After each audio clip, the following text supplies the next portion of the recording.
வேதாரண்யம் அருகே சிறு கிராமத்தில் ராமர் என்னும் ஒருத்தர் இருந்தார்.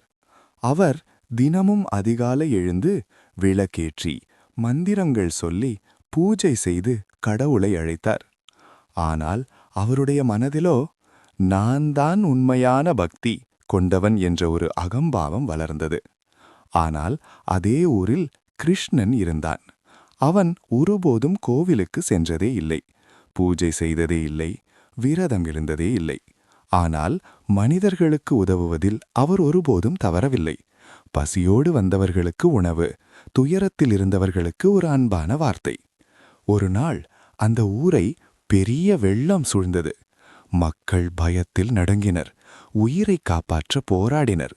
அந்த நேரத்தில் ராமன் வீட்டுக்குள் அமர்ந்து கடவுளிடம் பிரார்த்தனை செய்தார். ஆனால் கிருஷ்ணனே தண்ணீரில் இறங்கி தன் உயிரையும் பொருட்படுத்தாமல் மனிதர்களை காப்பாற்றினார். நாட்கள் கடந்தன, வெள்ளம் விலகியது. ஊர் மக்கள் கோவிலில் கூடியபோது ஒரு வயதான சந்நியாசி சொன்னார், இன்று கடவுள் கோவிலில் இல்லை, கருணையோடு மனிதர்களை காப்பாற்றிய செயல்களில்தான் கடவுள் இருந்தார். அன்றுதான் அனைவருக்கும் ஒரு உண்மை புரிந்தது.